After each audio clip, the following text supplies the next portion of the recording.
The concept of leadership in family enterprises is one that I've been very interested in for some time now, and of course is one of the topics in the family enterprise arena that has tremendous importance, because effective leadership requires a set of skill sets that are not typically represented well in the literature on business generically, and it's an extensive literature.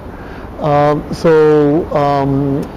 the past few years, we have developed a set of opportunities to learn about this issue, and the issue is specifically what we have begun to refer to as that ambidextrous leadership. And what do I mean by that? I mean developing capacities in families and in leaders in families to be able to attend to the particular leadership needs of the enterprise, and at the same time the particular leadership needs of families. And the very concept of what do families need by way of leadership skills is, I think, relatively new. We know a ton about what leadership means in organizations, but not much about what it means in families. And yet, families have to deliver to themselves, if they're going to be effective at the end of the day, a set of tasks that really make or break the unity and harmony and commitment of a family to itself, whether it be, of course, nurturing the development of the next generation, or taking care of elder parents, or the more mundane tasks that families have to take on, like planning meals or planning get-togethers or reunions, or even celebrating holidays. Each one of those sets of tasks require leadership. But what does the concept of leadership in families mean? How do you exercise this? What are the particular behaviors that are effective? And how are those behaviors alike or different from the kinds of leadership behaviors you need to look after an organization that's mostly driven by the kind of efficiencies you need to succeed in the marketplace, as it were? And so this has become a particular interest of mine. Let me give you some examples. So for instance, I told the story of, I often tell the story of a very senior CEO of a major enterprise with whom I was meeting around a set of succession and strategy discussions. In the middle of those, of my meetings with him, periodically he would get a phone call.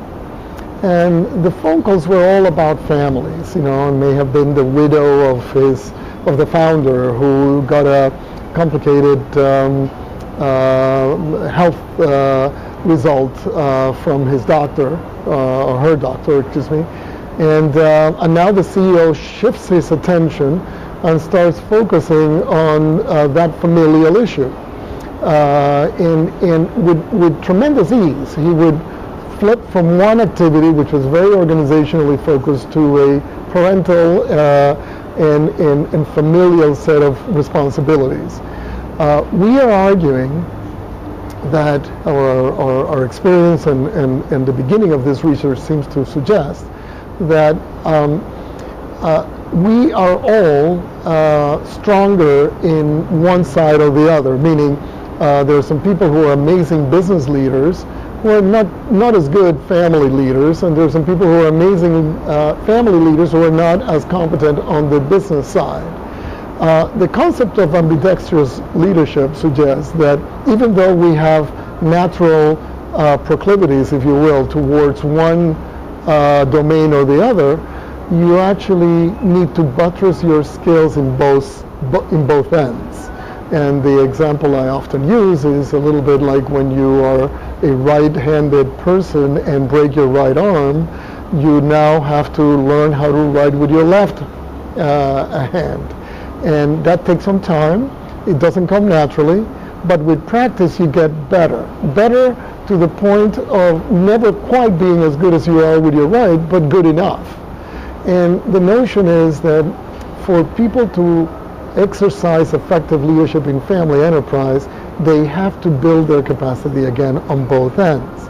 Now, when we're talking about more complex family companies that have transitioned into the sibling, or perhaps more importantly still to the cousin stage, this ambidextrous capacity you need in every individual is in a leadership role, but on top of that, you need to construct leadership teams that are able to harness those capacities and collaborate across the boundary in effective ways.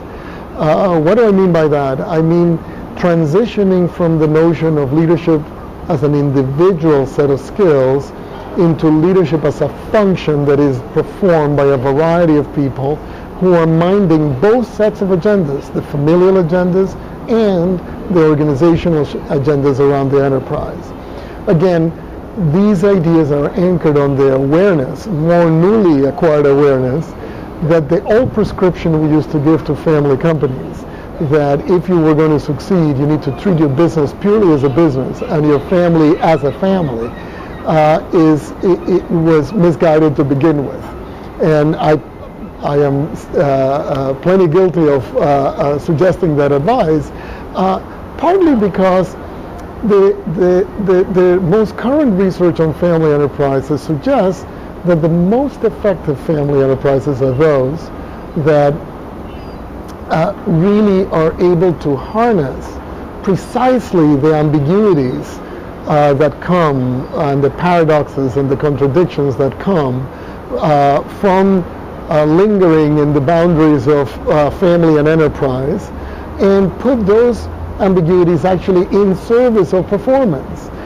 So for instance, developing what may at first sight look as contradictory propositions like, let's say nepotism with excellence, or dreams with deadlines, or what would be another one, privilege with humility.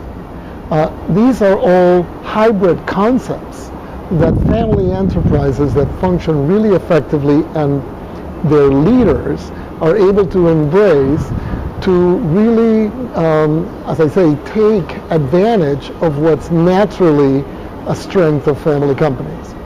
The other point I'd like to make on that is that our world in general, beyond family enterprises, is moving in the direction where the compartments that institutions and knowledge bodies used to rely on, the boundaries between physics and chemistry, the boundaries between biology and chemistry, the boundaries between psychology, sociology, anthropology, and political science, all of them are eroding as our knowledge base becomes much more interdependent.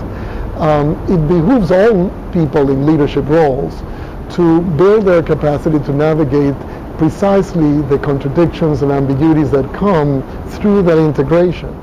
And I think we are at a very exciting moment in our history, because I think from that attempt at integrating knowledge or bodies of understanding that didn't before talk to each other, new insights, new opportunities, new capacities can emerge. And I'm trying to bring that awareness into the microcosm of family companies, and it poses some fantastic challenges for those of us who work with family companies, because it makes us aware and humbles us, in fact, to really grapple with the complexities of what makes these systems truly unique, and to come up with prescriptions, analysis, and diagnostic capacity that is really customized to the realities of what our clients actually face, not attempting to fit them back into the realities of existing bodies of knowledge, but actually creating knowledge that's customized for these enterprises.